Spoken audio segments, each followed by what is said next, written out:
In the late 90s, the world believed it had discovered something close to a formula for easy money. A new technology was emerging, and it promised to change everything: the internet. Suddenly, profit didn't matter. Revenue didn't matter. Having a working product didn't even matter. If a company had .com in its name, money just showed up. Billions of dollars were poured into vague ideas, ambitious promises, and in many cases, businesses that barely existed. It was as if the market had collectively decided to ignore the most basic rules of economics. And for a while, it worked until it didn't. In just a matter of months, trillions of dollars vanished. Companies once worth billions simply disappeared. And the market realized, far too late, that it wasn't witnessing a financial revolution, but one of the biggest illusions in history. This is the story of the dot-com bubble.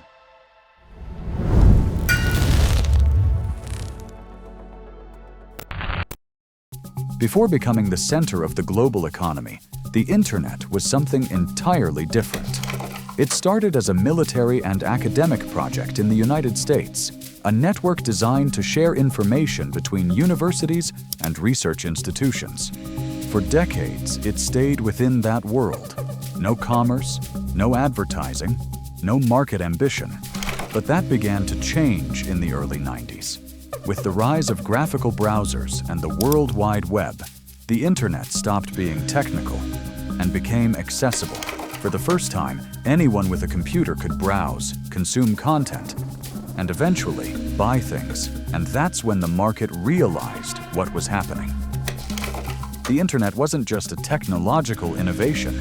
It was a new economic infrastructure, a platform where any company could reach millions of people without physical stores, traditional distribution, or geographic limits. It was a complete disruption.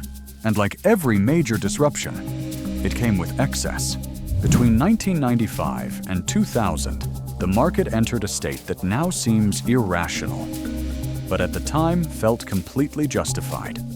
Tech companies started going public at an accelerated pace, and investors were willing to buy almost anything, literally. It didn't matter if a company was losing money. It didn't matter if there was no clear business model. If it had a compelling story about the digital future, the money would come.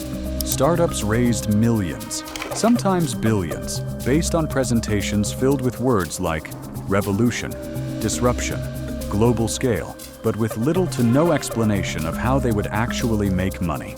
And still, stock prices kept rising, fast. The market started operating under a new logic. The present didn't matter, only the future did. And not just any future, an extremely optimistic one. The NASDAQ became the symbol of this euphoria, climbing almost non-stop, fueled by institutions, funds, and especially everyday people. People who had never invested before. People who saw others getting rich and thought, if I don't get in now, I'll miss it. It was a modern gold rush, only digital. What made this bubble so dangerous wasn't just the money involved, but how the market started thinking. Traditional metrics were abandoned. Profit, irrelevant. Revenue, optional. Instead, new distorted metrics took over. Website traffic, user growth, click rates. It was as if attention alone meant value. And worse, as if value would automatically turn into profit. Eventually, this created a dangerous distortion. Companies started spending more than they made, justified by the idea that they were buying growth. And the market accepted it, because as long as prices kept rising, no one wanted to ask hard questions.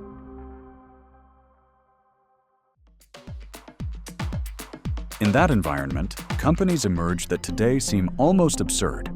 But back then, they were taken seriously. Pets.com became one of the most iconic examples. The idea was simple: sell pet products online. Something completely normal today. But back then, logistics were expensive, shipping costs were unsustainable, and the company lost money on nearly every sale. Still, it raised millions. Another example was Webvan, a startup that promised to revolutionize grocery delivery. It raised over $800 million. Before proving its model even worked, the pattern was always the same: aggressive growth, heavy marketing, and no real concern for sustainability, because in the market's mind, whoever grew fastest would win, and profit could be figured out later. But the bubble wasn't created by naive investors alone. It was fueled by the entire financial system. Investment banks, analysts, funds, they all had incentives to keep things going. Banks earned massive fees from IPOs. Analysts promoted stocks of companies their own firms were helping to take public. Institutional investors bought shares early and sold quickly after the initial surge. It was a perfect cycle, or at least, it looked like one. Because underneath it, there were clear conflicts of interest, and in some cases, outright manipulation. Overly optimistic reports, biased recommendations, preferential allocation of shares. The market wasn't just optimistic, it was compromised. By early 2000, the bubble reached its peak. The NASDAQ composite hit its all-time high. Valuations were completely disconnected from reality.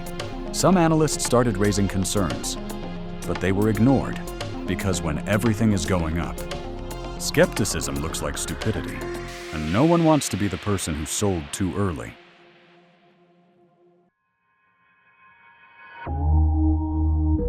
Then, slowly, things began to change. Some companies reported disappointing results, others simply couldn't sustain their operations, and the market, which had ignored fundamentals, started remembering they exist. Confidence disappeared, and in financial markets, that's everything. Stocks started falling, at first slowly, then quickly, and then collapsing. Between 2000 and 2002, the NASDAQ lost around 75% of its value. Trillions of dollars evaporated. Companies shut down, investors lost fortunes, and the bubble finally burst. The impact was devastating. Thousands of companies disappeared. Millions of people lost money. And the market went through a deep crisis of confidence. But there was one important detail. The technology didn't disappear. The internet kept evolving, and some companies survived.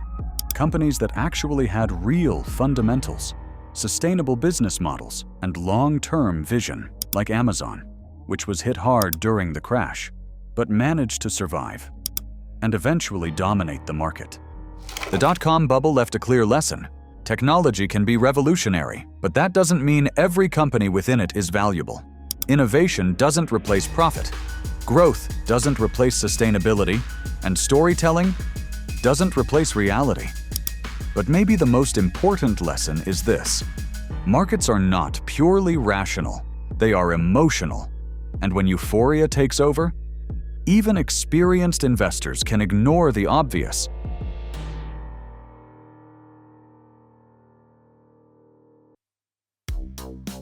The dot-com bubble was one of the largest destructions of value in financial history.